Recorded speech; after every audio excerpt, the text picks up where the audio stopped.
สิกรแข็งทำเป็นกระดูกสันหลังของชาติไทยจะเรืองอำนาจเพราะไทยเป็นชาติกสิกรรมกสิกรแข็งทำเป็นกระดูกสันหลังของชาติไทยจะเรืองที่นี่สถานีวิทยุ FM 104.50 เมกะเฮิรตซ์วัดฝายหินมหาวิทยาลัยเชียงใหม่จังหวัดเชียงใหม่รายการต่อจากนี้ไปขอเชิญท่านผู้ฟังทุกท่านเข้าสู่รายการดีมีคุณค่าน่าติดตามรายการเกษตรเพื่อชีวิตดำเนินรายการโดยกลุ่มรักเกษตรประสานงานโดยนายพิชัยคงพิทักษ์คณะเกษตรมหาวิทยาลัยเชียงใหม่หมายเลขโทรศัพท์053944030ขอเชิญทุกท่านติดตามรับฟังได้ณบัดนี้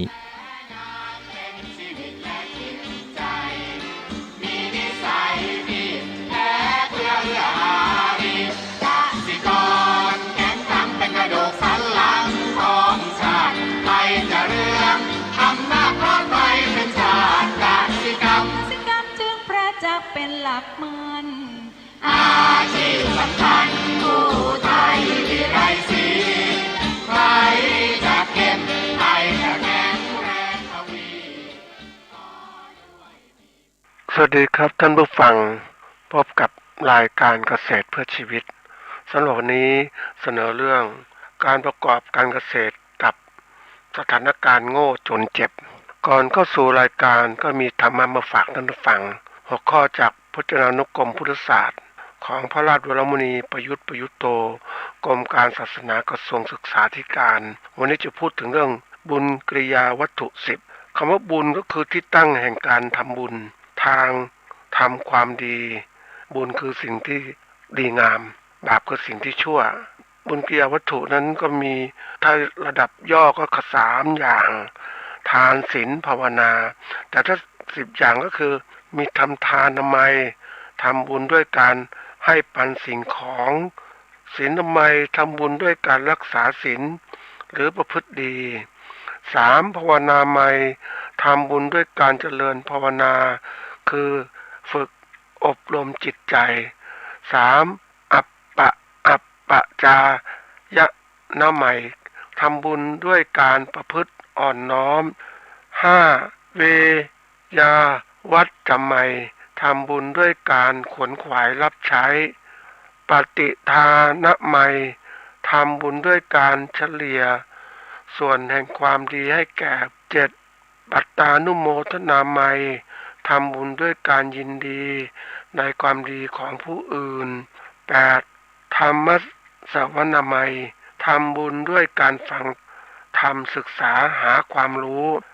9ธรรมาเทศนาไมยทำบุญด้วยการสั่งสอนธรรมะให้ความรู้10ทิฏฐุกรรมทำบุญด้วยการทำความเห็นให้เห็นตรงในข้อ4และข้อ5จัดเข้าเป็นศีลไมย6และ7ในส่วนทานไมย8และ9ในส่วนภาวนาไมยข้อ10ก็คือให้ทั้งทานศีลและภาวนาอันนี้ส่วนใหญ่คนแล้วก็ชอบแค่3ข้อคือทานศีลภาวนาอันนี้เป็นบุญกิริยาวัตถุเราต้องทำบุญมากๆนะท่านผู้ฟังทำบุญเพื่ออะไรเพื่อให้เรานั้นโดยเฉพาะอย่างยิ่งข้อที่3นะครับคือเจริญภาวนาคือฝึกอบรมจิตใจทานก็ทำแล้วศีลก็รักษาแล้วประพฤติดีแล้วก็อบรมจิตใจนี่แหละถือว่าเป็นเรื่องสำคัญมากมีบุญมากนะในเรื่องตรงนี้เพราะว่าเป็นสิ่งสำคัญการฝึกจิตใจของเราให้เป็นมีบุญกุศลให้เดินถูกทางในการประพฤติต่างๆเพราะจิตนั้นเป็นใหญ่เขาเรียกว่าเป็นผู้นำทั้งสิ่งทั้งปวงเรานั้นเขาเรียกว่าต้องฝึกจิตซะก่อนฝึกจิตแล้วมันจะเรื่องของอื่นๆก็ตามมาถ้าจิตใจเราไม่ดีงามนะจิตมันไปเป็นใหญ่มันคือจิตเป็นใหญ่กับสิ่งทั้งปวงนั่นแหละเราฝึกจิตได้เรื่องอื่นก็ตามมาเพราะนั้นการฝึกอบรมจิตใจของเรานั้นถือเป็นงานหลักสิ่งเหล่านี้คนส่วนใหญ่คนมักจะมองข้ามเรื่องนี้ไปคนส่วนใหญ่ชอบทำทานหรือรักษาศีลไม่สนใจฝึกอบรมฝึกจิตใจตรงนี้ก็ต้องทำสมาธิเป็นสิ่งสำคัญมากเพื่อให้เกิดพลังจิตในการที่เรานั้นจะใช้ในชีวิตประจำวันของเรา แล้วก็การฝึกเหล่านี้ก็เป็นช่องทางเข้าสู่เส้นทางสายเอกก็คือวิปัสสนาในทางที่จะต้องเข้าสู่ทางคือกรรมฐานที่ตั้งของจิตของเรามีกายเวทนาจิตธรรมนั้นเป็นสิ่งที่เราต้องก็เลยเป็นทางสายเอกเข้าสู่ในการมรรคผลนิพพานในสิ่งที่เราต้องการคือการพ้นจากการเวียนว่ายตายเกิดแต่ณวันนี้คนเอาแค่ทานก็ดีแล้วเพราะว่ามันคนอาจจะไม่ค่อยมองเห็นถึงความสำคัญของการที่จะฝึกเขาเรียกรักษาศีลและเจริญภาวนาซึ่งอันนี้เป็นหลักสำคัญนะท่านผู้ฟังคนส่วนใหญ่ก็ทำทานรักษาเท่านั้นแหละเพราะทำไมถึงเป็นอย่างนี้ล่ะก็เพราะคนส่วนใหญ่ห่างเหินจากการศึกษาพระพุทธศาสนาการเข้าถึงพระพุทธศาสนาที่แท้จริงนั้นก็จะต้อง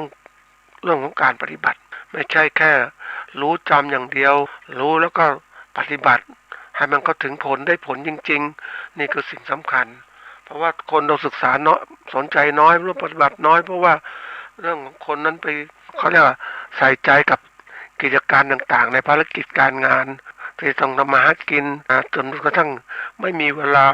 เขาเรียกว่าจัดการจิตใจตัวเองศึกษาพุทธศาสนาก็ไม่ค่อยทำกันอันนี้เป็นเรื่องที่สำคัญมากนะครับท่านผู้ฟังเพราะสังคมส่วนใหญ่เป็นอย่างนั้นคนหนึ่งห่างเหินพระพุทธศาสนาในส่วนปกติแล้วเสาร์อาทิตย์เราก็ควรจะต้องมีเวลาว่างไปทำบุญบ้างแต่คนส่วนใหญ่บางคนก็ทำงานหรือไปท่องเที่ยวก็คิดมองถึงเรื่องของโลกเป็นหลักนะท่านผู้ฟังแต่เรื่องธรรมก็เอาไว้ทีหลังตอนที่คนบางคนบอกว่าจะสนใจธรรมะก็ต่อเมื่อที่เรานั้นแก่ชราหรือเราจะใกล้ตายอย่างเนี้ยสนใจธรรมะซึ่งมันช้าไปถ้าเราสนใจธรรมะตอนที่เราอายุน้อยๆศึกษาธรรมะมาใช้ประโยชน์ได้มากมายตลอดชีวิตของเรานั้นเต็มไปด้วยธรรมะทั้งนั้นเลยแล้วเราจัดการกับสิ่งที่ปรากฏขึ้นโดยใช้หลักธรรมพระเจ้านั้นก็ทำให้เรามีความสุขมีความเจริญมั่นคงทางจิตใจทางกายของเราด้วยก็ฝากไว้เป็นข้อคิดที่นี้มาวันนี้ที่พูดถึงเรื่องของการประกอบการเกษตรกับสถานการณ์โง่จนเจ็บอันนี้ความหมายที่ก่อนการประกอบการเกษตรก็คือการทำการเกษตรของเราให้เกิดผลกำไรคือตั้งแต่การปลูกหรือการเลี้ยงสัตว์การแปรรูปการค้าการขายแล้วก็สร้างกำไรให้เกิดขึ้นเป็นสิ่งที่เรียกว่าเป็นหัวข้อหลักสำคัญของการพัฒนาการเกษตรของประเทศผู้ประกอบเกษตรกรจะต้องเป็นผู้ประกอบการเกษตรต้องยกระดับให้เป็นผู้รู้มีทักษะมีความสามารถในการดำรงชีวิตอยู่ภายใต้กระแสของโลกที่เขาพัฒนาไปแล้วเราถึงจะอยู่ได้การเกษตรอยู่ได้มีผลกำไรด้วยอีกคำหนึ่งที่ว่าก็คือกับสถานการณ์โง่จนเจ็บสถานการณ์โง่จนเจ็บนั้นเป็นสถานการณ์โง่จนเจ็บเป็นสถานการณ์ที่เกิดขึ้นมาตลอดของมนุษย์เราเนี่ยตั้งแต่เริ่มต้นมาเนี่ยแล้วมันก็เป็นสถานการณ์ที่มันติดมาแล้วก็เป็นปัจจุบันมาย้อนกลับมาอีกคนที่พัฒนาไปแล้วประเทศพัฒนาไปแล้วก็ย้อนกลับมาเป็นเข้าสู่วัฏจักรคือโง่จนเจ็บอีกทีนี้มันเข้ายังเห็นยังไงสถานการณ์นี้เราก็รู้อยู่แล้วว่าถ้าเมื่อไหร่ก็ตามเศรษฐกิจไม่ดีเราก็จะไม่ค่อยมีเงินใช้แล้วเข้าสู่ความยากจนแล้วที่สองเรื่องของความเจ็บป่วยที่เกิดขึ้นไม่มีเงินแล้วจะรักษาตัวเองไงความเจ็บป่วยขึ้นก็เป็นอย่างนี้อีกแล้วเสร็จแล้วไอ้โง่เกิดขึ้นยังไงโง่เพราะเราไม่มีเงินแล้วก็เจ็บป่วยต่างๆแล้วจะไปเรียนยังไงบ้างยิ่งสถานการณ์ที่ว่าคนยุคนี้เป็นยุคที่เรียกว่าใช้อินเทอร์เน็ตในการใช้เรื่องของการศึกษามีการศึกษาออนไลน์ต่างๆอันนี้ก็เป็นส่วนที่แก้ปัญหาในระดับหนึ่งเท่านั้นให้คนมีความรู้ให้คนมีการศึกษาแต่ว่าการศึกษาที่ดีนั้นมันต้องมีปฏิสัมพันธ์ซึ่งกันและกันระหว่างผู้สอนกับผู้เรียนแต่ถ้ามันติดต่อทางอินเทอร์เน็ตมันได้ระดับหนึ่งภาคปฏิบัติก็ไม่เกิดขึ้นมันเป็นสิ่งที่ยากเพราะฉะนั้นก็คนก็เข้าสู่ความไม่รู้ทั้งเรื่องการศึกษาไม่พอไม่รู้เรื่องการเมืองการปกครองอีกที่มันเป็นเรื่องที่สำคัญมากเศรษฐกิจที่เปลี่ยนแปลงไปยังไงเราจะรู้ทันยังไงสังคมเปลี่ยนไปยังไงบ้างตอนนี้สังคมผู้สูงวัยเข้ามาแล้วเราต้องเรียนรู้จะแก้ปัญหาอย่างไรการเมืองที่เป็นปัญหาเนี่ยไม่เป็นประชาธิปไตยอย่างนี้มันจะทำให้การพัฒนาต่างๆยากลำบากเกิดขึ้นนี่คือสถานการณ์ที่มันย้อนกลับมาอีกเราจะต้องเตรียมการอย่างไรในฐานะผู้ เราเป็นผู้ประกอบการเกษตรเราต้องจัดการคือเตรียมการเรื่องเหล่านี้ให้มันชัดเจนในเรื่องอันที่หนึ่งก็คือต้องจัดการเรื่องเขาเรียกความรู้ของเราเก็บเรื่องราวต่างๆการประกอบการในสถานการณ์โง่จนเจ็บต้องหาความรู้ที่ถูกต้องอันที่สองเมื่อรู้แล้วเนี่ยก็ต้องดำเนินการนำมาใช้หรือปรับตัวทันทีเลยเพื่อมันเข้าสถานการณ์ที่มันเปลี่ยนแปลงแล้วก็อันที่สามก็คือว่าเราต้องดูผลที่เกิดขึ้นให้มันทันกับการเปลี่ยนแปลงของโลกเราต้องการผลนะปฏิบัติเนี่ยเราต้องการผลนั้นเกิดขึ้นถ้าผลไม่ดีเราก็อยู่รอดไม่ได้แล้วใครจะช่วยเราล่ะในเรื่องสังคมเกษตรปัจจุบันเนี่ยที่ผ่านมาในยุคก่อนๆเนี่ยเป็นยุคที่เราพัฒนามามีคนนู้นชุนนี้ช่วยวันนี้มีใครช่วยยิ่งวันนี้มีรัฐบาลก็บอกมีโควิดระบาดนู่นคนตายตอนนี้แล้วก็มีเรื่องของการช่วยเหลือเศรษฐกิจมีการกล่าวไหมยิ่งมีการปิดประเทศอย่างเนี้ยปิดแล้วการธุรกิจมันไปไม่ได้แล้วอ่ะนะเราจะฟื้นตัวยังไงมันฟื้นเหมือนของต้นไม้ท่านผู้ฟังเราปลูกต้นไม้ไว้แล้วนะแล้วก็ไม่รดน้ำมาต้องหลายวันนะบางพันต้นไม้บางพันก็ตายหรือธุรกิจบางตัวมันก็ตายแล้วนะแล้วเราเมื่อครบกำหนดที่การเปิดอีกเรามาลดต้นไม้บางต้นก็รอดบางต้นก็ไม่รอดแล้วธุรกิจก็เช่นกันนะเราก็จะฟื้นตัวสภาพอย่างนั้นมันยากเพราะนั้นวันนี้เราต้องให้ความสำคัญแล้วก็รีบจัดการในการปรับตัวเสียเพราะยิ่งบางคนที่บอกว่าผู้ประกอบการเกษตรบางคนนั้นไม่มีเงินนะมันค้าขายเพียงเกษตรไม่มีกำไรเพราะเราเกิดโรคระบาดคนบริโภคสินค้าเกษตรน้อยลงจะทำยังไงนะแล้วเป็นข้ออ้างในการที่พ่อค้ามากดราคาเราอีกจะทำอย่างไรปัจจัยเกษตรราคาสูงขึ้นจะทำอย่างไรนะจะมีใครช่วยรัฐบาลก็ไม่มีเงินแล้วตอนเนี้ยเนื่องจากจะเก็บภาษีก็ไม่ได้เงินตามภาษีที่เก็บแล้วเอาเงินพัฒนาประเทศได้อย่างไรแต่ภาษีที่เก็บได้ตอนนี้มันเหลือประมาณก็ไม่ถึง 50% หรือ60-50ก็แถวนี้แหละนะจะทำยังไงแล้วงบเป็นเงินเดือนข้าราชการเงินเดือนอื่นๆแล้วงบพัฒนาประเทศงบจะมาช่วยเหลือเกษตรกรก็หมดงบที่ต้องใช้ในการแพทย์ต่างๆนะมันก็ใช้มากนี่คือตัวสำคัญงบทางด้านทหารที่ก็ถูกไปใช้อีกเนี่ยทำยังไงนี่งบพัฒนาประเทศจะแก้ปัญหาเกษตรกรคงจะลำบากแล้วเพราะนั้นวันนี้ต้องมาดูและเข้าใจเรื่องราวต่างๆที่เกิดขึ้นข้างหน้าว่าเราจะแก้ไขปัญหาอย่างไรในตอนที่จะพูดถึงเรื่องเหล่านี้ก็ย้อนกลับไปเรื่องในสิ่งที่มีมาแล้วในอดีตก็คือไอ้เรื่องตรงความที่ว่าไอ้โง่จนเจ็บนะไอ้โง่จนเจ็บก็คำนี้เป็นถูกใช้เขาเรียกเป็นวาทกรรมใช้ในเชิงต่างๆมีการกล่าวต่างๆทั้งหมดเลยนะมันมีมานานแล้วว่าก่อนการพัฒนาเนี่ยประเทศไทยที่ท่านผู้ฟังก็คงจะรู้แล้วว่าในการพัฒนาประเทศนั้นตั้งแต่เขาเรียกว่าแผนพัฒนาเศรษฐกิจสังคมแห่งชาติฉบับที่1ที่มาเริ่มต้นนะมันก็เริ่มใช้ตรงนี้ที่บอกว่าเรียกว่าโง่จนเจ็บมันเกิดขึ้นมาก็เรียกเป็นแผนพัฒนาเศรษฐกิจที่มันมีอยู่เนี่ยนะตั้งแต่สมัยจอมพลสฤษดิ์ธนรัตน์เนี่ยนะแล้วก็ทำแผนนี้ขึ้นมานะแล้วแผนนี้มันก็เกิดขึ้นมาเพราะว่าเห็นความที่เรียกว่าประชาชนเนี่ยไม่ค่อยมีเงินเราจะแก้ไขก็อยากให้ประชาชนเขาเรียกว่ามีความเจริญเติบโตเหมือนต่างประเทศเขานี่แหละนะอยากเจริญเติบโตมีความก้าวหน้าก็ต้องเขาเรียกว่าต้องมีการพัฒนาให้มีความเจริญก้าวหน้าขึ้นทีนี้จะพัฒนาอย่างไรนะก็ต้องไปดูที่บอกว่าแผนตัวนี้มันเกิดขึ้นในสมัยจอมพลสฤษดิ์ธนรัตน์ที่สมัยนั้นเนี่ยเป็นเขาเรียกว่าเห็นประเทศต่างๆมันเจริญก้าวหน้าแล้วเราจะเจริญก้าวหน้าอย่างไรก็ต้องคิดหาทางนะในการที่จะพัฒนาอย่างไรก็เกิดคิดถึงเรื่องการกำหนดแผนพัฒนาเศรษฐกิจขึ้นมาพัฒนาเศรษฐกิจนี่ก็แผนที่เรียกว่าเขาเรียกว่าเป็นแผนคืออะไรแผนคือกิจกรรมที่วางไว้ตามเวลานะอาจจะมีกำหนดเป็นแผนนะ4 ปีหรืออะไรแล้วแต่ที่กำหนดไว้อย่างเนี้ยนะก็สิ่งที่เขาเรียกว่าทำไว้ตามเวลาที่มีอยู่นะในช่วงนั้นเนี่ยนะเราก็อยากจะยกระดับในการ ประเทศยกกับพ้นกับความยากจนนะไอ้คำว่าโง่จนเจ็บมันก็เลยเป็นสิ่งที่ถูกยกเข้ามาสมัยนั้นก็เรียกว่าเป็นสิ่งที่ต้องเขาเรียกว่าต้องเข้าใจ เพราะว่าประเทศนั้นถ้าพูดตรงๆแล้วเนี่ยนะมันไอ้วงจรเนี่ยเป็นวงจรที่เขาเรียกว่าคนก็บอกเป็นวงจรอุบาทนะที่มันอยู่เนี่ยมันเพราะนั้นมันไปทำให้เกิดความยากจนในแผนพัฒนาเศรษฐกิจและสังคมแห่งชาติฉบับที่1ก็เลยให้คำนิยามของโง่จนเจ็บนะที่เราอยากจะให้มันคนพ้นตรงนี้ไปก็ต้องมีการพัฒนาต่างๆให้ดีขึ้นนะทีนี้ไอ้คำว่าโง่จนเจ็บเนี่ยมันเป็นสิ่งที่มันเขาเรียก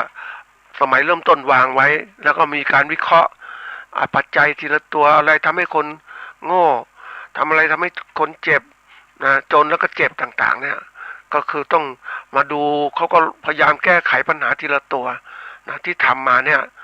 จากแผนพัฒนาเศรษฐกิจสังคมมาจนกระทั่งถึงแผนที่เรียกว่า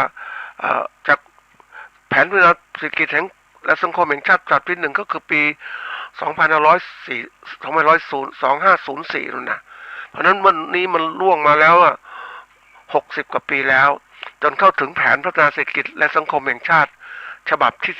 13นะแล้วก็เราก็มีการพัฒนาทีละตัวมาเรื่อยนะแล้วมีแผนนะท่านผู้ฟังพัฒนาเศรษฐกิจและสังคมแต่ไม่มีเรื่องของการเมืองการปกครองไม่มีเรื่องสิ่งแวดล้อมปิดไปหมดเพราะนั้นบางคนที่พัฒนาไปแล้วท่านผู้ฟังก็คงรู้ว่าพัฒนาไปถ้าเศรษฐกิจเติบโตอย่างนี้มันการเมืองไม่ดีปุ๊บมันก็หดไม่เหมือนกับอเมริกาที่เขามีแผนพัฒนาเขาเรียกทุกอย่างดีเศรษฐกิจเป็นประชาธิปไตยแต่ประเทศไทยเรามีปฏิวัติบ่อยๆเพราะนั้นตั้งแต่ปฏิวัติมาปี2500ครั้งสุดท้ายเนี่ย2557เนี่ยอันนี้สร้างความสูญเสียอย่างมากทีเดียวนะเศรษฐกิจต่างๆที่พัฒนาที่มันจะก้าวก็เรียกประเทศไทยกำลังเป็นประเทศพัฒนาแล้วกับสู่สถานการณ์ย้อนกลับมาเป็นประเทศกำลังพัฒนาหรือด้อยพัฒนาก่อนเราด้อยพัฒนานะแล้วก็เป็นกำลังพัฒนาแล้วก็ยกระดับเป็นพัฒนาแต่ทีนี้มันระหว่างกึ่งกำลังพัฒนากลับไปสู่พัฒนาบางส่วนพัฒนาแล้วบางส่วนกำลังพัฒนาทีนี้มันย้อนกลับมาเรื่องการรัฐประหารเนี่ยในสมัยที่ผ่านมาเนี่ยก็ทำให้ทุกอย่างถอยหลังไปหมดเลยนั่นก็ย้อนกลับไปว่าเมื่อเป็นอย่างนี้ปุ๊บนะเราก็รายได้ต่างๆถูกลดน้อยลงต่างๆเนี่ยแล้วมันก็เข้าสู่เลยนะเรียกว่าสถานการณ์อุบาทเกิดขึ้นอีกโง่จนเจ็บนะยิ่งมาเจอขนาดนี้เนี่ยไอ้คำว่าโง่ก็คือการไม่มีการศึกษานะก่อนเราเมื่อประชาชนชนบทมากไม่มีการศึกษาที่ดีพอแล้วก็มันก็ทำเรียกประกอบการอะไรต่างๆก็ไม่ค่อยดีเมื่อไม่ค่อยดีปุ๊บมันก็ไม่สามารถทำรายได้เศรษฐกิจที่ดีขึ้นแล้วก็มีการพัฒนาไปมีการตั้งมหาวิทยาลัยต่างๆตั้งก่อนก็อยู่ในกรุงเทพหมดนะไม่ว่าจุฬาธรรมศาสตร์เกษตรศาสตร์กรุงเทพเลยนะทีนี้มันก็เริ่มมีการกระจายให้ไปอยู่ตามจังหวัดต่างๆมหาวิทยาลัยก็ขึ้นในภาคเหนือภาคอีสานอะไรต่างๆมันก็เริ่มกระจายภาคใต้ก็มีเพื่อให้การศึกษามันทั่วถึงแต่มันเรียกว่ามันการศึกษานั้นมันก็เรียกมันกระจายได้ช้าจริงๆแล้วถ้าจะพัฒนาประเทศต้องพัฒนาให้เร็วกว่านี้นี่มันช้ามากเลยแล้วก็หยุดชะงักด้วยการรัฐประหาร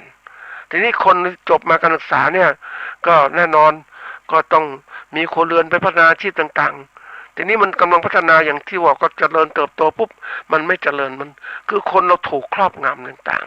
ๆนะก่อนเนี่ยเราถ้าพูดถึงสื่อสารมวลชนเนี่ย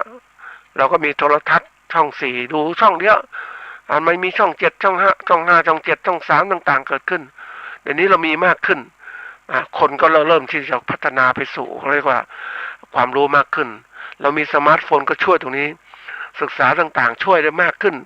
ทำให้คนนั้นเขาเรียกมีความรู้มากขึ้นนะมันก็ผ่านจะเริ่มจากความรู้ตรงนี้ไม่โง่แล้วล่ะตอนนี้เริ่มที่ว่าจะพัฒนาไปสู่ความฉลาดแต่ก็ถูก บล็อกด้วยอะไรด้วยการให้ข้อมูลข่าวสารที่ไม่ดีนะที่ไม่ทันสมัยคนบางคนก็ยังติดภาพลบเก่าๆอยู่นะคนก็ยังไม่ค่อยรู้ถึงความเป็นจริงของเขาเรียกสังคมของโลกที่มันเปลี่ยนแปลงเราดูได้อย่างโลกที่เปลี่ยนแปลงอย่างนี้อย่างเรื่องของการเมืองการปกครองที่เปลี่ยนจากพวกจีนอย่างเนี้ย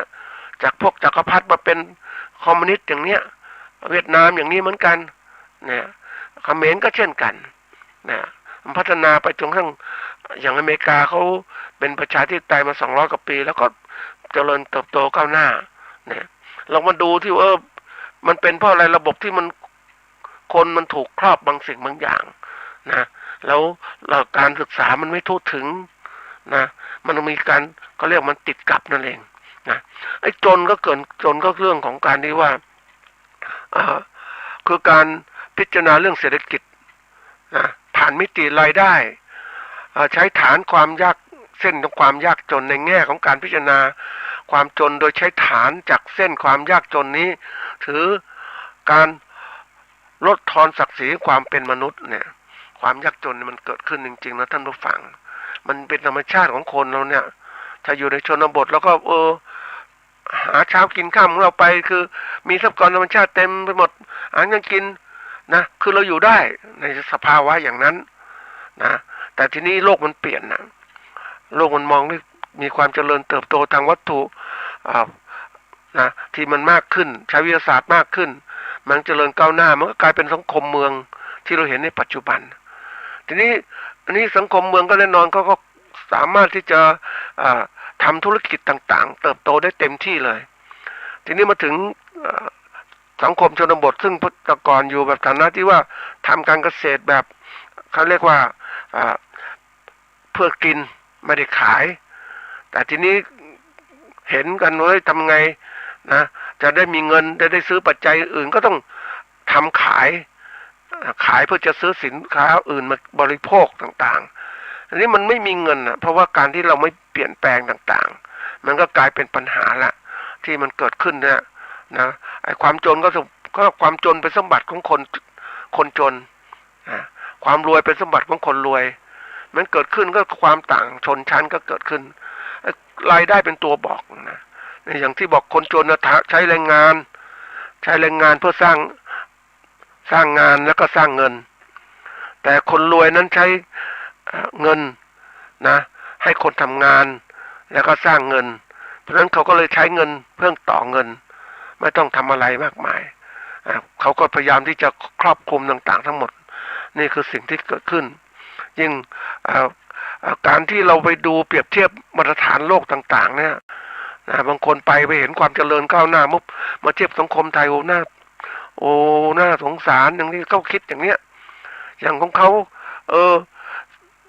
ความก็เรียกว่าคนบางคนนะเขาคิดกันนะเห็นความเจริญโดยดูวัตถุซะก่อนบ้านช่องรถต่างๆการใช้ต่างๆเครื่องใช้ไฟฟ้าต่างๆพร้อมหมดเลยนี่เป็นสังคมไทยไม่มีอย่างเนี้ยก่อนเราใช้เนี่ยท่านผู้ฟังเราใช้ตะเกียงเนี่ยนะหรือใช้เชนไขอย่างเนี้ยเราไปดูโอ้โหเดี๋ยวนี้ใช้หลอดไฟฟ้าต่างๆนะมีการพัฒนาเดี๋ยวนี้มากทันสมัยมากขึ้นนะใช้พวกโซลาร์เซลล์สร้างพลังงานเก็บพลังงานจากแสงอาทิตย์เป็นไฟฟ้าที่ว่าจะเอามาใช้ในหลอดไฟซึ่งทำให้สว่างขึ้นไม่ต้องลำบากเหมือนแต่ก่อนเนี่ยนี่คือตัวชี้ที่นี้มันเห็นความคนก็พยายามวัดระดับความยากจนของคนก็พยายามดูเรื่องเขาเรียกว่ารายได้ต่อหัวของประชากรเป็นอย่างไรรายได้ทำอะไรบ้างได้รายได้เท่าไหร่นะสมมุติว่าคนบางคนไปเทียบกันมีคนเล่าถึงเรื่องต่างประเทศให้ฟังนะท่านผู้ฟังอย่างคนทำงานในสวิตเนี่ยทำงานเดือนละประมาณรายได้ดีๆก็6-7 หมื่นต่อเดือนนะของกรมไทยนี่ก็ประมาณ15,000นะไม่ถึงหมื่นก็มีอย่างเนี้ยแล้วมันเห็นความที่แตกต่างกันเรื่องค่าเงินแตกต่างแล้วทำงานเป็นยังไงนะเราทำงานหนักนะเรากว่าจะได้เงินขนาดนั้นไหมเดี๋ยวนี้อันนี้คือตัวอย่างที่ว่ามันพยายามที่เอาดัชนีชี้วัดความยากจนเอามาจับเปรียบเทียบกับต่างประเทศแล้วมองเอาตัวเงินเป็นตัวตั้ง เอารายได้ที่ได้มาเป็นยังไงเนี่ยวัดความสามารถในการพึ่งพาตนเองได้ไหมเนี่ยการลงชีพอยู่ได้อย่างไรนี่มันเจ็บก็คือว่าการไม่ถึงระบบการรักษาพยาบาลในแพทย์แผนปัจจุบันนะแต่ในขณะนี้ชนบทก็ได้มีการรักษาแบบเรียกว่าใช้แพทย์แผนไทยที่ทำนานแล้วสมุนไพรต่างๆก็พึ่งพาแบบตัวเองนั่นแหละแต่เพราะว่ารายได้ไม่มากนะแต่มาใช้แผนปัจจุบันก็จ่ายนะที่สมัยก่อนเนี่ยถ้ามาฟังธุรกิจของการที่ทำรายได้ดีก็คือธุรกิจเกี่ยวกับข้องกับการสุขภาพของคนนะพวกอะไรต่างๆทำพวกประกอบแพทย์พวกนายแพทย์ที่รักษาเปิดคลินิกต่างๆก็รวยกันเนี่ยนะรัฐบาลก็เลยมาแก้ปัญหาด้วยการที่ว่าทำ30 บาทรักษาทุกโรคเพื่อช่วยคนจนนี่คนก็เข้าโรงพยาบาลแต่นะวันนี้มีคนเล่าถึงว่าเกิดโควิดระบาดปุ๊บคนไม่ก็เข้าโรงพยาบาลแล้วนะมีคนที่เข้าก็คือพวกที่มีรายได้คนไม่มีรายได้ก็ไม่กล้าเข้าเพราะไม่มีเงินนะในการรักษาพยาบาลอันนี้ณวันนี้มีมากขึ้นนะท่านผู้ฟังเพราะว่าคนเนี่ยจากที่สถานการณ์โควิดระบาดเกิดขึ้นปุ๊บเนี่ยมันก็ลามไปเลยลามไปเมื่อคนเรียกว่าคือไม่มีรายได้คนตกงานต่างๆไม่มีรายได้แล้วก็ไม่มีรายได้ปุ๊บจะมาทำอะไรก็นะจนแล้วไม่มีเงินไปการศึกษาบางคนก็จะเริ่มออกการศึกษาแล้วก็เจ็บก็คือป่วยต่างๆไม่มีรักษาพยาบาลอันนี้เป็นเรื่องใหญ่นะท่านผู้ฟังมันก็เป็นวัฏจักรที่มันมีมานานแล้วมันก็ผุดขึ้นมาเพราะว่าถ้าผู้บริหารประเทศไม่มีความเก่งในเรื่องการบริหารนะมันก็เลยเป็นโรคเขาเรียกว่าตัวสร้างปัญหาที่เกิดขึ้นอย่างเชื้อโรคเนี่ยมันก็เกิดขึ้นจากเชื้อเล็กน้อยๆเล็กๆแค่นี้มันขยายตัวไปมากเพราะระบบนี้มันจัดการไม่เป็นมันก็พันแพร่กระจายโรคเพราะนั้นก็ต้องปิดประเทศก็เดือดร้อนนะทุกอย่างเดือดร้อนหยุดไปหมดเพราะนั้นพิจารณาเนี่ยว่าอย่างที่ผ่านมาเนี่ยเราพัฒนาการเกษตรของเราเนี่ยนะเน้นเกษตรเน้นให้ประชาชนสร้างรายได้นะเกษตรกรสร้างรายได้โดยการปลูกพืชเพื่อส่งออกนะจากการสมัยก่อนก็ปลูกพืชเพื่อกินตอนนี้ปลูกพืชเพื่อส่งออกเพื่อสร้างรายได้ทำให้ประชาชนต้องเปลี่ยนวิถีชีวิตจากเดิมที่ผลิตเพื่อการบริโภคในครัวเรือนหรือชุมชนมาเป็นการผลิตเพื่อส่งออกนะตอนนี้ทำให้เกิดการหันไปปลูกพืชที่เรียกว่าพืชที่ทำรายได้ดีๆพวกข้าวโพดอ้อยมันสำปะหลังนะเพื่อส่งออกไปยังประเทศที่เขาต้องการใช้สินค้านะพวกนี้ใช้มากแล้วเสร็จแล้วพวกพืชพวกนี้แน่นอนมันเป็นทำให้สิ่งแวดล้อมมันเสื่อมโทรมมันต่างๆเยอะนะแล้ว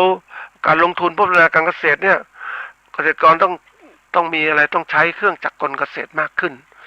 ใช้ปัจจัยการผลิตมาไม่ว่าปุ๋ยสารเคมีเกษตรต่างๆเพราะนั้นก็ความเป็นนี้ก็เกิดขึ้นแล้วยิ่งมีธนาคารต่างๆมาช่วยคือให้ออกเงินกู้ง่ายๆอย่างเนี้ยนะหนี้สินเรียกว่าจากประชาชนกู้จากธนาคารแล้วก็ไปกู้จากธกส.อย่างเนี้ยแล้วเกิดการพึ่งพาเงินจากการเงินเหล่านี้แล้วก็บางคนก็ไม่มีเงินใช้ธกส.เพราะมันไม่มีเงินเศรษฐกิจมันเป็นอย่างนี้ปุ๊บมันก็ลำบากหนี้สินครัวเรือนก็สูงขึ้นแล้วอันนี้การจัดการยิ่งการตลาดเนี่ยก็แน่นอนนะการเกษตรสินค้าเกษตรเราไม่มีกลไกการตลาดที่ช่วยเหลือเกษตรกรเพราะฉะนั้นเกษตรกรก็ขายสินค้าเกษตรในราคาที่ต่ำไม่ทำกำไรไม่มากหรือไม่มีกำไรเลยแล้วก็เกิดความหนี้สินก็ซ้ำอยู่นะต้องใช้เงินเยอะยิ่งลูกหลานเกษตรกรเรียนหนังสือเนี่ยก็ต้องเอาเงินไปส่งลูกหลานเรียนบางทีก็ต้องเอาทรัพย์สินจำนองที่นาที่อะไรต่างๆนะมันก็ไม่มีเงินหลุดมันก็กลายเป็นบางคนก็ขายที่ดินอีกเนี่ยมันเป็นอะไรที่มันเกิดขึ้นมาอันนี้ต้องยอมรับความเป็นจริงที่เกิดขึ้นกับการพัฒนาต่างๆของประเทศมันเป็นอย่างนี้เพราะนั้นวันนี้ถึงว่ามันเป็นปัญหาหนักแล้วที่เราจะต้องแก้ปัญหาอย่างไรแล้ววันนี้หนี้สินประเภทที่ว่าที่ดินเนี่ยการประกอบการเกษตรของเราก็ตกไปอยู่ในมือของนายทุนไปหมดนะของเกษตรกรนี่น้อยลงเพราะ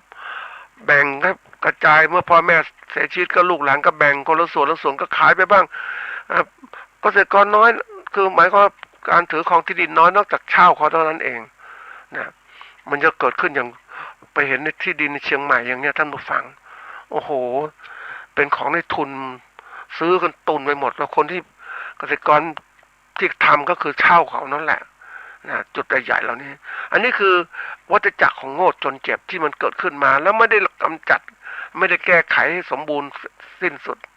เพราะว่าอะไรก็คือมันก็ ลามมาเรื่อยๆนะลามมาเรื่อยตั้งแต่การประกอบการเกษตรเราต้องดูนะท่านผู้ฟังเรื่องของปัจจัยการประกอบการก็ต้องมีที่ดินนะมีทุนมีแรงงานมีการประกอบการที่ใช้เทคนิคทันสมัยต่างๆนี่ก่อนเราก็ใช้วัวใช้ควายนี่ต้องใช้เครื่องจักรมาแล้วนี่มาดูตัวอย่างที่บอกที่ดินเนี่ยถูกเป็นอยู่ในมือในทุนไม่หลายมากมายทีเดียวแล้วเขาเรียกว่า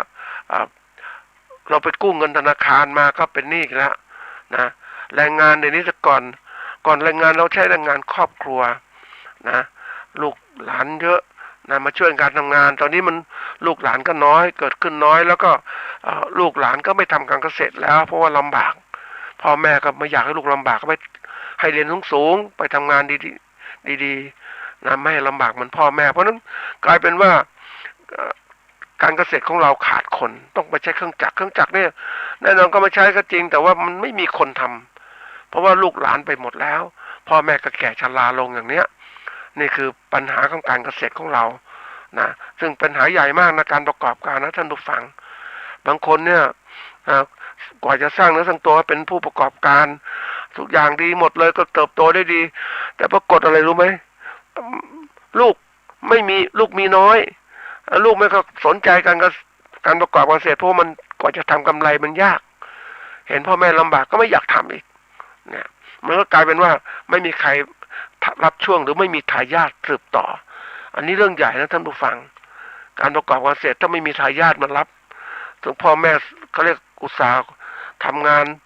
เขาเรียกมีประสบการณ์เกษตรที่สูงแต่ว่ามีคนมารับต่างๆเป็นปัญหาใหญ่ทีเดียวแล้ววันนี้ที่พูดถึงตัวหนึ่งก็คือว่าสิ่งแวดล้อมเกษตรมันก็เสื่อมโทรมไปแล้วนะการใช้พื้นที่ดินที่แบบปลูกเต็มที่ดินมันเสื่อมลงแล้วดินมันหมดสภาพลงไปแล้วน้ำก็ไม่ค่อยมีแล้วบางคนบอกน้ำก็สูบเอาสิสูบจากใต้ดินมาทีนี้ใต้ดินมันก็อย่างที่บอกว่าน้ำมันไม่มีคุณไม่มีธาตุอาหารอย่างเนี้ยนะมันก็ทำการเกษตรไม่ต้องใช้เคมีเกษตรต้องใส่ปุ๋ยต่างๆลงไปอีกซึ่งเป็นเรื่องที่บอกโหมันยากนะการเกษตรใครบอกว่าการเกษตรทำง่ายปลูกพืชเลี้ยงสัตว์มันง่ายทำง่ายแต่ทำง่ายนะมันดีมั้ยล่ะดีไหมเราพูดถึงทำเนี่ยต้องดีนะไม่ใช่ว่าทำเหมือนคำที่บอกว่าได้ทำได้ผลมันบอกระดับนะท่านผู้ฟังเพราะบางทีบอกเกษตรง่ายปลูกได้จริงเลี้ยงสัตว์จริงอะไรจะถามว่าเฮ้ยมันได้ผลไหมมันได้ไหมได้ตามที่ควรจะเป็นไหมนะมันเรื่องยากนะท่านผู้ฟังยิ่งการประกอบการเกษตรภายใต้สภาวะแวดล้อมที่ผันแปรเปลี่ยนแปลงเร็วมากเนี่ยเป็นสิ่งที่สำคัญมากนะแล้วในเรื่องที่ว่าเป็นสถานการณ์เนี่ยอย่างนี้สถานการณ์การเกษตรสถานการณ์ต่างๆเนี่ยมันเกิดขึ้นที่มันไม่ดีคำว่าสถานการณ์ก็คือว่านะสถานะนี่ก็คือนะเป็นสิ่งที่ต้องเข้าใจสถานะก็คือว่า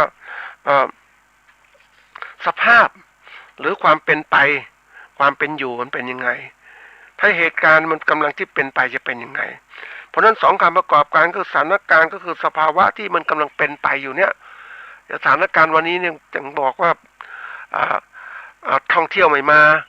นะคนไม่มาใช้สินค้าเกษตรไม่มีการใช้คนก็อยู่กับบ้านคนก็กลัวเพราะฉะนั้นบริโภคสินค้าเกษตรน้อยลงแล้วผลิตสินค้าไปขายใครการตลาดก็ไม่ดีแล้วนะอันนี้ทำยังไงนะแล้วระบบรัฐบาลก็ไม่ได้ช่วยเต็มที่สำหรับเกษตรกรรัฐบาลแก้ปัญหาเฉพาะหน้าเรื่องของอะไรเรื่องของโรคระบาดอย่างเงี้ยนี่คือตัวสำคัญทีเดียวนะเพราะฉะนั้นนี่สถานการณ์ที่มันเกิดขึ้นแล้วมาดูว่าอีกตัวที่มันเหมือนกับสถานการณ์มันจะกลายเป็นเข้า เขาเรียกเข้าสู่ระยะเรียกว่าฉุกเฉินหรือวิกฤตต่างๆไอ้คำว่าฉุกเฉินเนี่ยนะฉุกเฉินเป็นคำกริยาเพราะว่านะอาการที่เกิดขึ้นนะโดยพลันนะการเกิดขึ้นโดยพลันเนี่ยมันเปลี่ยนแปลงเร็ววันนี้ไม่เราคาดการอะไรไม่ได้มันเปลี่ยนเร็วมากมันเรียกสถานการณ์มันเป็นเหมือนกับว่าปรับเปลี่ยนแปลงเร็วนะอะไรก็เปลี่ยนแปลงเนื่องจากว่าปัจจัยอื่นมันมีผลกระทบต่อสถานการณ์มันทำให้เปลี่ยนแปลงหมดเลยแล้วมันเป็นทั่วโลกอย่างเงี้ยอย่างที่บอกว่าฝนฟ้าตกไม่ตกตามฤดูกาลมันเปลี่ยนแปลงนู้นที่น้ำตกน้ำท่วมนะมันบางที่ก็แห้งแล้งนะบางที่ก็หิมะตกทั้งที่ไม่เคยตกอย่างเนี้ยนี่คือความเปลี่ยนแปลงที่เกิดขึ้นมันเป็นไปโดยที่ว่าปัจจุบันทันด่วนนั่นเองมันจะเกิดขึ้นมันเป็นปัญหาของการเกษตรเรานะสร้างสิ่งพวกนี้สร้างปัญหาเกิดขึ้นแล้วยิ่งเท่านี้ไม่พอปัญหาในเกษตรของประเทศของเราเนี่ยมันก็เกิดขึ้นว่าวันนี้มันเป็นปัญหาใหญ่นะเพราะว่าอะไรเรามาดูแผนถ้าพูดท่านผู้ฟังมาดูแผนพัฒนาเศรษฐกิจสังคมแห่งชาติฉบับที่เขาเรียกว่าปัจจุบันนี่แหละนะฉบับที่13เนี่ยนะมันเป็นปัญหาที่เกิดขึ้นคือไม่ได้ช่วยแก้ปัญหาเรื่องการกระจายทรัพยากรให้เป็นธรรมอำนาจการตัดสินใจการมีส่วนร่วมของประชาชนไม่ค่อยมี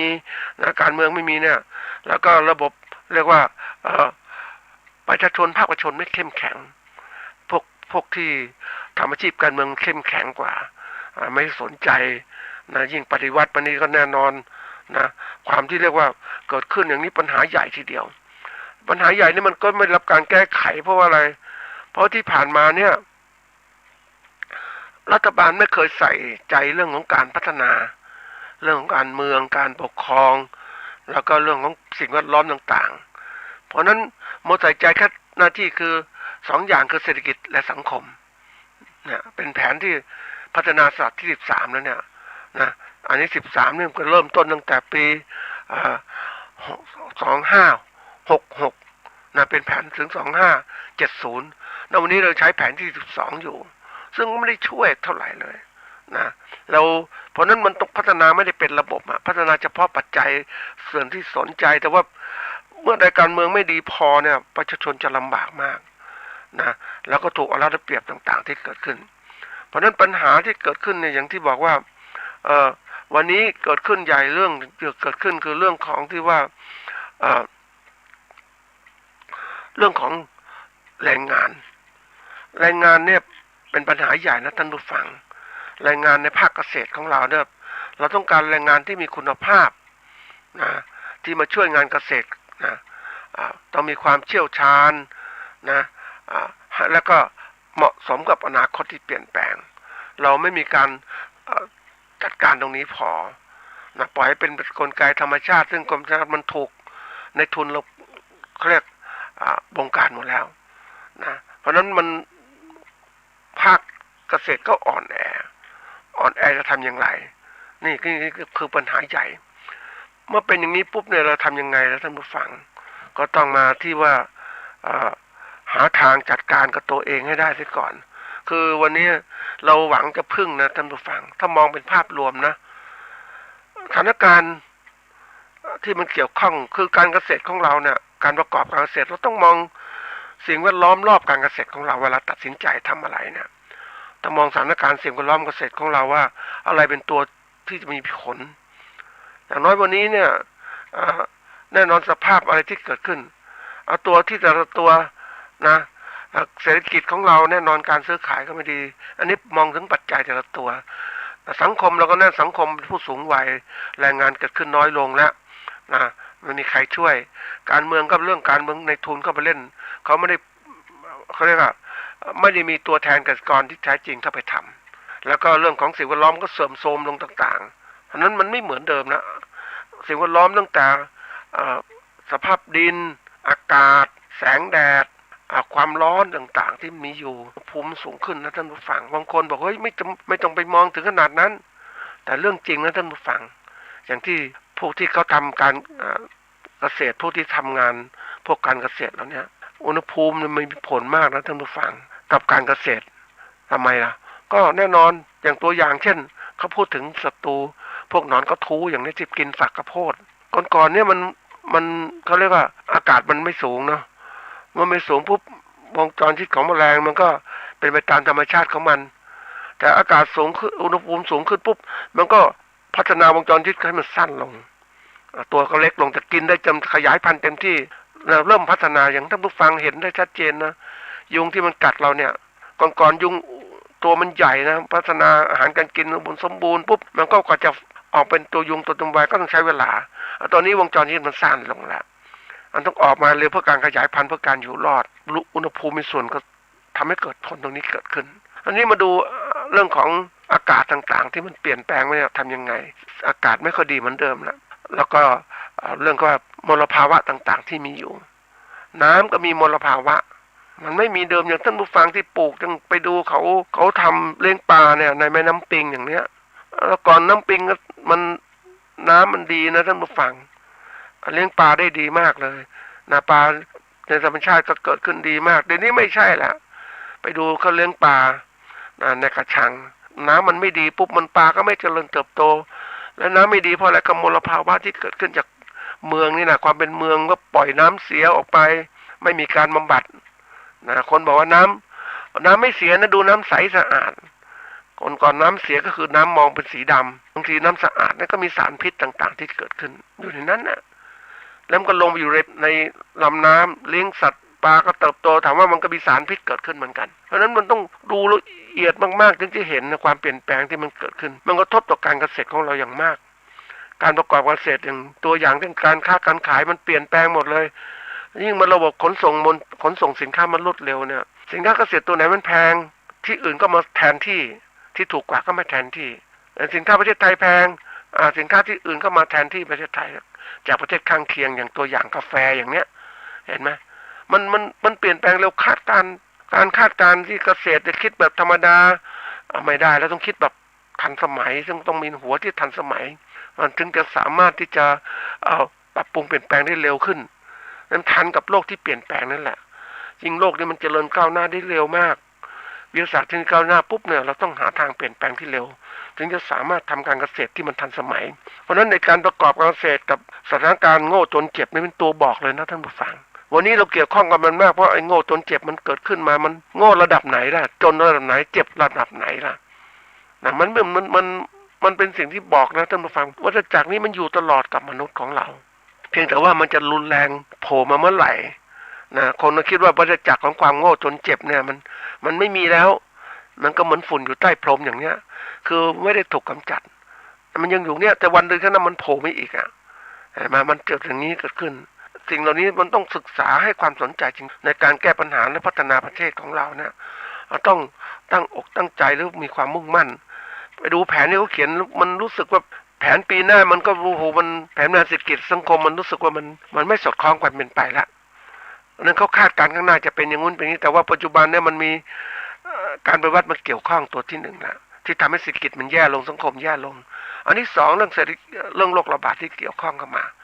อันที่สามเรื่องของอะไรเรื่องของที่เป็นโลกาภิวัตน์มันเกี่ยวข้องมาละการเคลื่อนย้ายต่างๆเคลื่อนย้ายสินค้าเกษตรเคลื่อนย้ายคนต่างๆเข้ามามันมีมาหมดวันนี้ถ้าพูดถึงแล้วเนี่ยแรงงานประกอบการเกษตรเราก็บางทีก็ต้องเอาแรงงานต่างประเทศเข้ามาแรงงานไทยไม่ก็ทำแล้วอย่างเก็บลำไยอย่างนี้เอายังไงคนกลุ่มไหนมาช่วยอย่างเนี้ยมันไม่เหมือนเดิมแล้วท่านผู้ฟังมันเป็นอะไรที่แบบเปลี่ยนแปลงที่รวดเร็วเพราะฉะนั้นคนที่ประกอบการเกษตรจะต้องถึงบอกต้องมีความรู้ที่ทันสมัยนั่นเองอันนี้เป็นสิ่งที่ต้องมารู้นะท่านผู้ฟังเราหัดวิเคราะห์ตรงนี้ให้เป็นแล้วเราจะเก่งขึ้นมาอย่างที่รายการไม่ได้พูดถึงการปลูกพืชแต่ละตัวยังไงมันเป็นเรื่องที่ว่าเราหาอ่านกันได้นะว่าจะปลูกพืชอะไรปลูกกุหลาบปลูกโกโก้ปลูกเลี้ยงหมูเลี้ยงอะไรต่างๆเนี่ยมันมีหมดท่านผู้ฟังแต่ทีนี้มาที่รายการนี่มาพูดถึงเรื่องพวกนี้เพราะว่าต้องการให้ความคิดต้องการให้ท่านคิดแล้วเพื่อจะแก้ปัญหาที่จะเกิดขึ้นข้างหน้า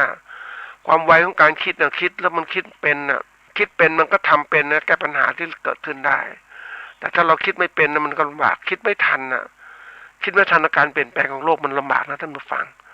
อย่างเราเองนะแต่ก่อนไม่เคยคิดว่าเฮ้ย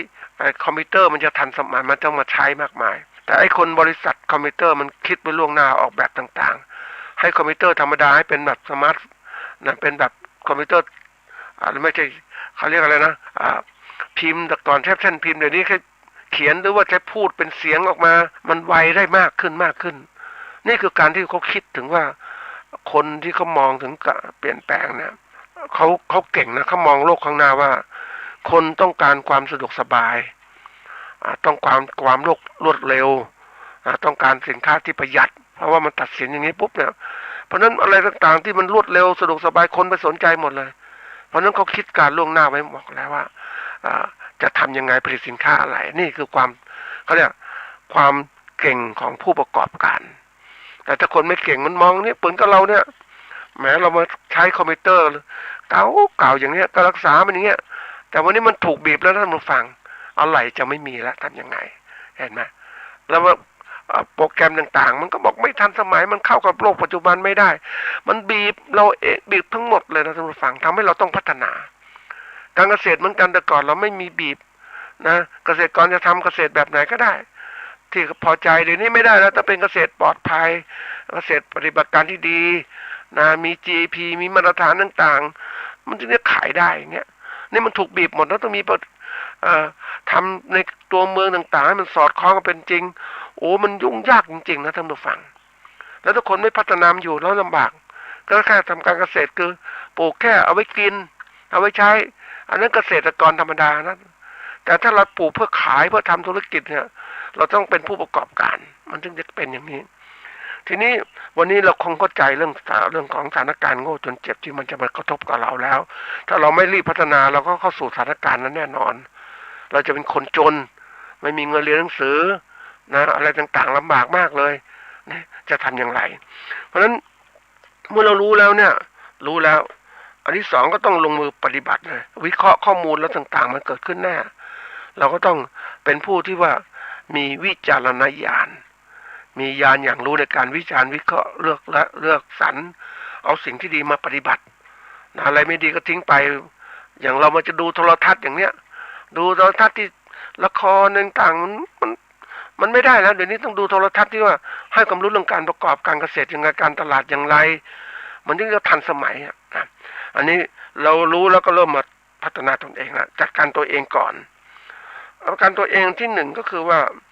นะเราจะต้องเป็นอะไรจัดการตัวเองให้อยู่ในหลักธรรมคือมีศีลสมาธิปัญญาศีลสมาธิปัญญาช่วยอะไรได้บ้างคนบอกโอ้ยโบราณไม่ฮะมีศีลสมาธิปฏิบัติการถูกต้องสมาธินะมีใจตั้งมั่นมีปัญญามีความรอบรู้ในทุกระดับนะท่านผู้ฟังปัญญาทีละขั้นมันจะเลื่อนขึ้นมาเองการประกอบเกษตรจะมีปัญญาระดับหนึ่งที่มันมีอยู่ดั้งเดิมเราก็ทำได้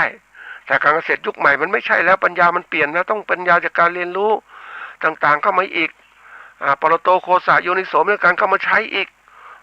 ความรู้จากคนเราเรียนจากคนอื่นเราเรียนมาความรู้จากการที่เรียกว่าพิจารณาโดยแยบคายของตนเองเนี่ยมันจะเกิดขึ้นมาเพราะฉะนั้นตอนนี้เราจัดการตัวเองต้องมีความอะไรมีความขยันอดทนประหยัดวันนี้ต้องประหยัดนะประหยัดจับจ่ายใช้สอยอย่างพอเหมาะเพราะว่ากว่าสถานการณ์เศรษฐกิจจะดีมันก็ยาวนานทีเดียว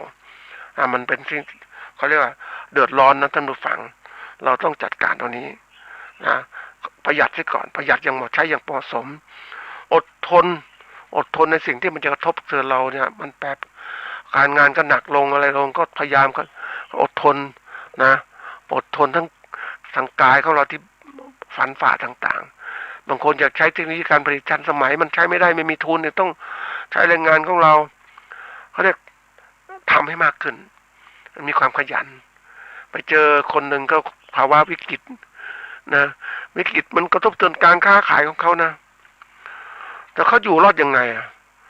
นะก็ถามเขาเนี่ยแหละเขาก็บอกว่าอยู่รอดโดยการตื่นก่อนนอนที่หลังตื่นก่อนนอนที่หลังก็แสดงว่าอะไรต้องมีเวลาทำงานมากขึ้นกว่าเดิม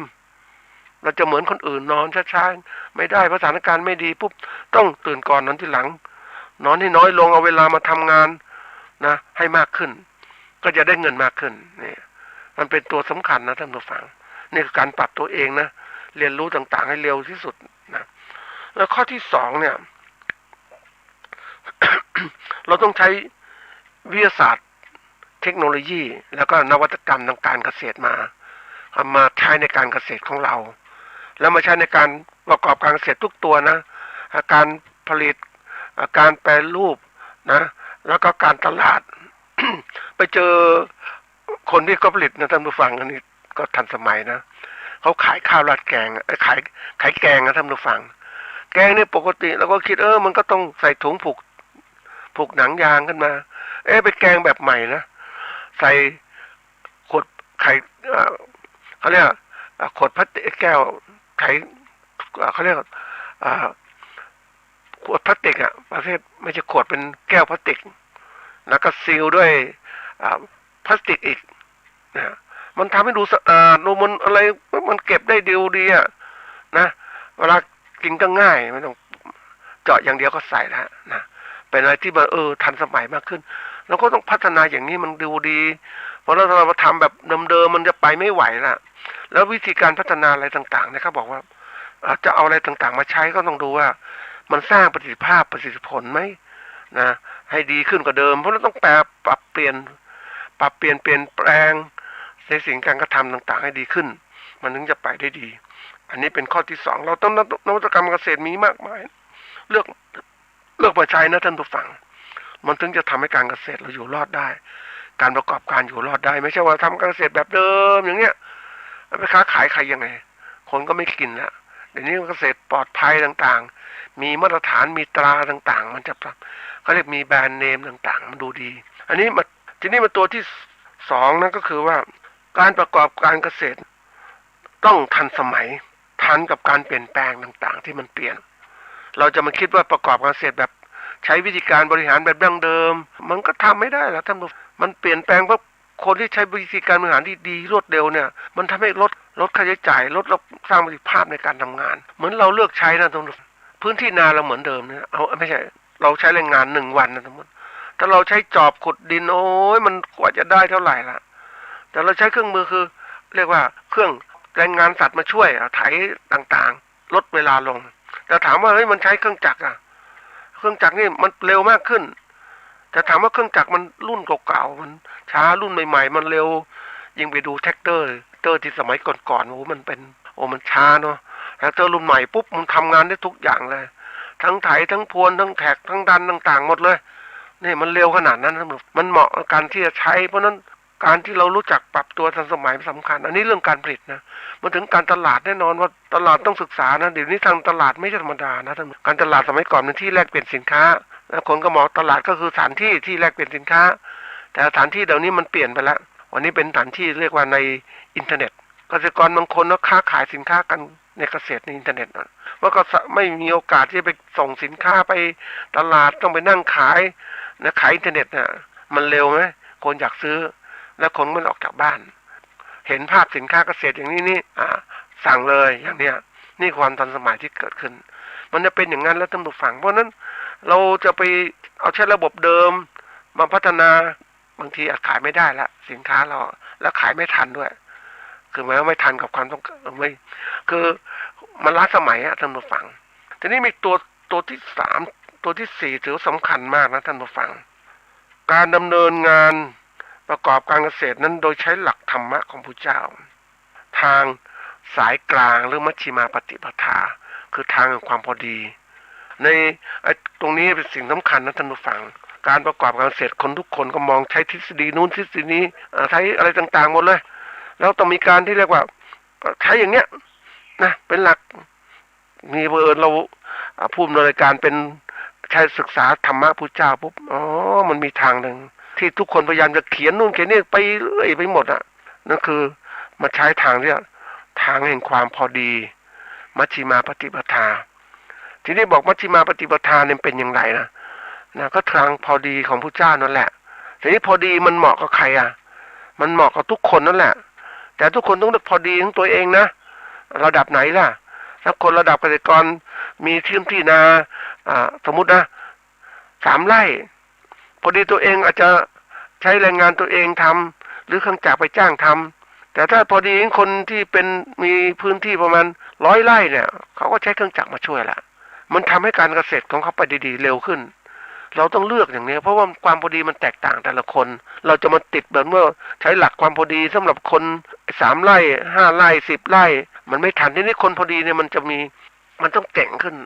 พอดีมันมีทุกระดับนะท่านผู้ฟังระดับของคนยากคนจนระดับของคนที่ฐานะปานกลางระดับของคนที่มีเป็นนักธุรกิจต่างๆนะมันเป็นระดับนะท่านผู้ฟังใช้หลักการเดียวกันก็จริงแต่ว่ามันเขาเรียกการใช้งานต่างๆเนี่ยมันจะมีความแตกต่างกันไอ้คำเดียวกันนี่แหละมันจะแตกต่างกันนะเพราะนั้นความฉลาดก็บอกว่า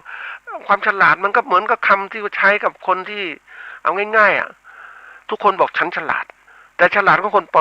.4 ฉลาดของคนม .3 ฉลาดคนมัธยมศึกษาฉลาดคนมหาวิทยาลัยมันฉลาดมันแตกต่างกันใช่ไหมแต่คำฉลาดก็เหมือนกันแต่ความหมายมันแตกต่างกันเพราะนั้นในความพอดีเหมือนกันนี่แหละแต่แตกต่างแต่ละบุคคลคนต้องเก่งเอายุทธศาสตร์ของการประกอบการเกษตรในขณะในปัจจุบันเนี่ยเป็นยุทธศาสตร์ที่ต้องคิดถึงปัจจัยต่างๆที่เกี่ยวข้องตัวเลยให้ทันสมัยมันจะเกิดขึ้นมามันทันกับโลกทันกับความเปลี่ยนไปที่เพราะนั้นคนต้องเก่งผู้ประกันต้องเก่งนะประกอบการเกษตรยังไงบางคนผลิตเกษตรไม่ได้ก็ซื้อคนอื่นมาแทนก็ได้แล้วก็หาระบบการต่างๆมาใช้ในการที่จะทำให้ธุรกิจตัวเองได้คือบางทีสินค้าเกษตรถ้าแบบของเราทำได้ไร่นึงเท่านี้ไม่มากแต่ว่ามันต้องใส่ตู้คอนเทนเนอร์ไปทีนึงเพราะนั้นต้องซื้อสินค้าเกษตรอื่นเข้ามาใส่อีกให้มันเต็มนั่นคือการบริหารที่ทันสมัยมันต้องคิดเพราะนั้นในความที่เราสติปัญญาเนี่ยรู้เท่าทันต่างๆที่มันเกิดขึ้นสำคัญมากนะท่านผู้ฟังนั้นหลักของพระเจ้าเนี่ยมันวิเศษจริงๆเลยคนถ้าศึกษาหลักจริงๆแล้วในแง่ของการบริหารธุรกิจบริหารต่างๆได้หมดเลยเหมือนกับหลักการพ่อค้าจักขุมาวิจโลนิสายะสัมปันโนอย่างเนี้ยตาดีดูดีรู้ดีตาเลือกดีต่างๆมีความชำนาญแล้วก็มีทุนนะมีความฉลาดในตัวเองเนี่ยสำคัญมากในการที่เราจะประกอบการเกษตรเราเองถ้าเราอยากจะอยู่รอดบนการเกษตรเราต้องพัฒนาอย่างนี้ท่านผู้ฟังเราบางคนที่เขาใช้หลักเนี่ยเขาใช้หลักการบริหารแบบต่างประเทศนะไปเจอคนหนึ่งเขาพูดถึงเรื่องการบริหารเรื่องของการเงินทำยังไงเราต้องการเงินเงินให้มันได้มากที่สุดเงินไปทำอะไรก็ได้ไปทำบุญทำทานอะไรต่างๆได้หมดเลย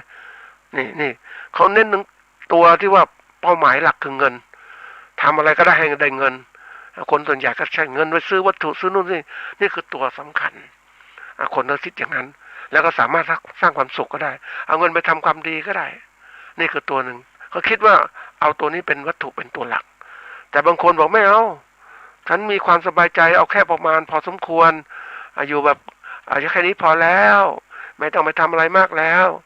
นะคิดแค่นี้มีความสุขมันก็ที่เราไปเจอคนเป็นนักดนตรีท่านผู้ฟังเขาบอกว่ามีความสุขได้แต่ร้องต่างๆอยู่กับโลกที่สบายแล้วมันคิดอะไรแต่ที่ไหนได้ไปเจอสถานการณ์โควิดปุ๊บพวกของห้างต่างๆพวกเวทีต่างๆก็ไม่มีคนไปร้านอาหารก็มีคนกินเวทีก็ไม่มีการจัดเพราะนั้นชีพนักร้องทำไม่ได้แล้วมาเพราะนั้นเราต้องดูว่าความเป็นไปมันจะเปลี่ยนแปลงมองให้มันชัดที่มันดีด้วยสายตาที่กว้างไกลสายตากว้างไกลจะมองเห็นสิ่งต่างๆได้ชัดเจนเพราะนั้นวันนี้ที่ฝากท่านผู้ฟังว่าหัวข้อคือการประกอบการเกษตรสถานการณ์โง่จนเจ็บสถานการณ์โง่จนเจ็บมาแล้วจากการบริหารงานของรัฐบาลมันเกิดขึ้นมันจะกระทบจนตัวเรามากเลยจัดการประกอบการเสร็จอย่างไรให้มีกำไรเป็นเรื่องที่ยากเพราะนั้นต้องพลิกแพลงให้เป็นอยู่ในสถานการณ์ที่เปลี่ยนแปลงเพราะคนอย่าประมาทเราต้องมีทฤษฎีการหลักการของเราเข้าถึงหลักธรรมะพุทธเจ้านี่แหละเราก็รู้เข้าใจมันเป็นอนิจจังทุกขังอนัตตาบริหารนี่เก่งเข้าใจก่อนจัดการแก้ปัญหาล่วงหน้าได้เลยมีความสุขแน่นอนนี่คือสำคัญหมดเวลาแล้วสวัสดีครับที่จบไปแล้วนั้นเป็นรายการเกษตรเพื่อชีวิตดำเนินรายการโดยอาจารย์พิชัยคงพิทักษ์